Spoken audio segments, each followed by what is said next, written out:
It's an irony of life that the professional career of this champion among champions went to ruins due to a number of unfortunate events that had happened in his matches against Frank Gotch. The both of Gotch's victories were not fairly earned. The first meet ended when Hackenschmidt refused to put up with collusion between Gotch and the referee. It's tragic that Hackenschmidt never had a chance to secure the victory. A serious injury to his knee right before the bout incapacitated him. I've met many great retired wrestlers throughout the years, those who used to wrestle against both Hackenschmidt and Gotch. All of them were of the opinion that the Russian Lion had been both a better wrestler and a more prominent figure in the sporting world. Hackenschmidt quit wrestling. However, there used to be some gossip that he was going to return.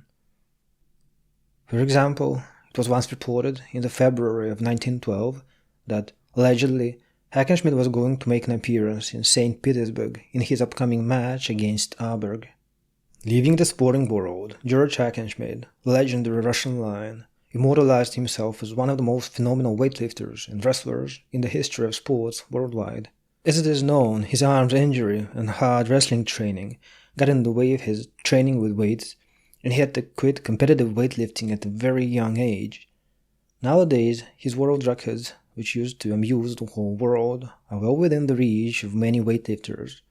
But I should keep in mind that his world records are almost 3/4 of a century old.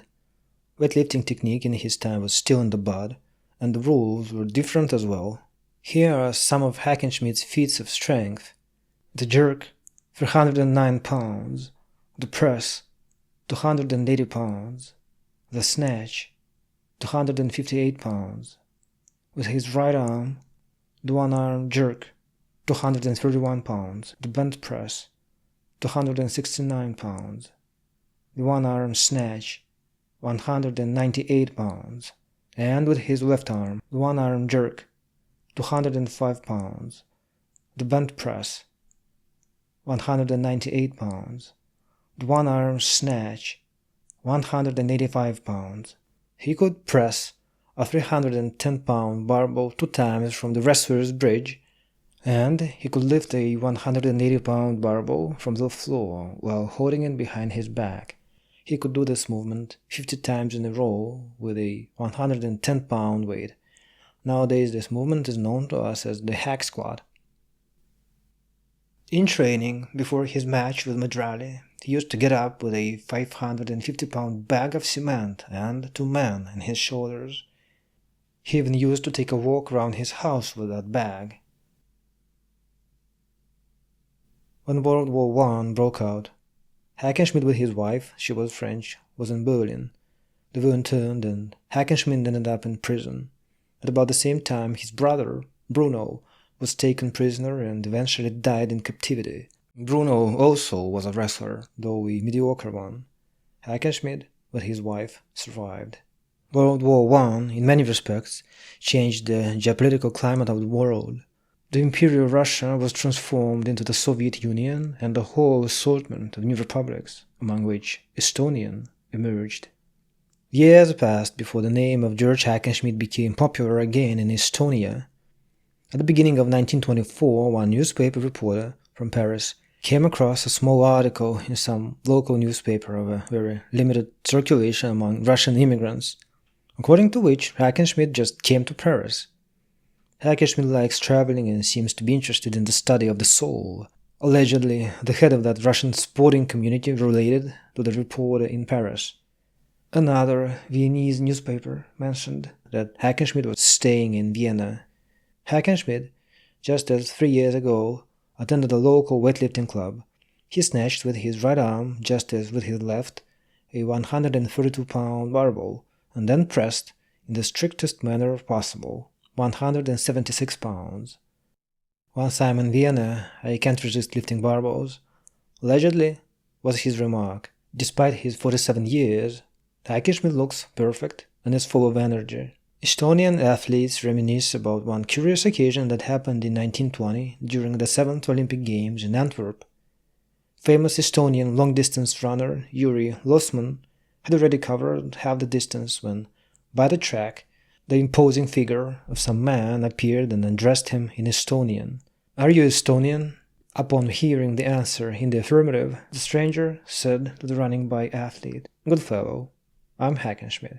In 1926, Hackenschmidt came to his homeland to visit his relatives.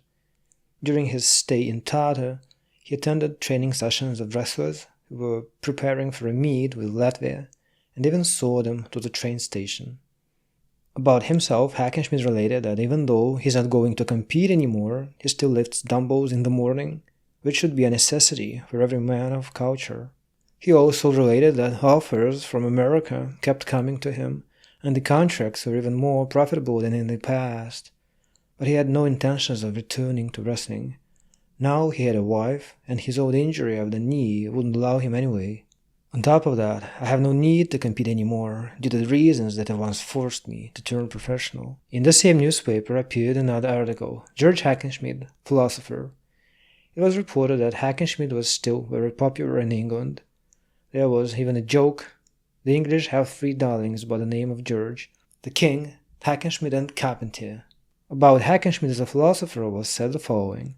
If earlier he used to address the public on the popular topics, and his original and fresh views were met with strong sympathy, lately he has started to receive more attention from the scientific circles. One German magazine has lately raised the question of whether Hackenschmidt philosopher will eclipse the fame of Hackenschmidt athlete.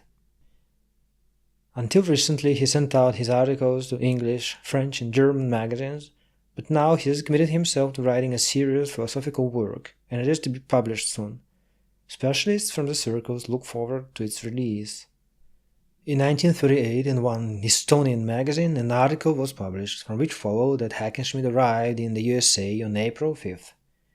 It was the first time he visited America since the end of his professional career. Nowadays he resides in the suburbs of Nice, France, where he lives with his wife. In the USA he was going to expound his views on physical culture and other problems. In his opinion, a big problem was nutrition, and he believed that fruit juice was the best drink for the health. He was against canned food. Sticking to his own principles of nutrition, he was able to jump over a dinner table and lift heavy weights, was said in the article.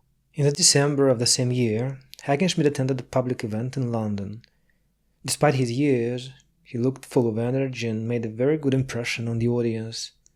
In a year's time he was going to return to America and present lectures on philosophy. His next trip to America was in 1939 and, 2 decades later, in the summer of 1958, another one. He conducted lectures, attended gyms, wrestling and weightlifting competitions, and, as an honorable guest, was present at the meet between the USA and the USSR. Even though Hackenschmidt is 80, he makes an impression of a man of 60 at most. Hadn't he gone bald, he would have passed for a much younger man. He is still in good shape, and willing to share his knowledge of wrestling with the young. When asked about modern professional wrestling, he answered, "I'm not a daydreamer who believes that everything in the times of my youth was better, but the wrestling we have today is nothing but a theater." The popular American magazine about weightlifting, strength and health, published a big article about Hackenschmidt, where it was said, among other things, the following. At the age of 82, George Hackenschmidt continues as a superman. His physical qualities for an octogenarian are as remarkable in a sense, as well his prodigious strength, development, and versatile skills as a world champion athlete. It also was noted that he had finished writing his autobiography under the title The Russian Line. George Hackenschmidt died at 90 on February 19, 1968, in London, the city that had become his second homeland at the beginning of the 20th century.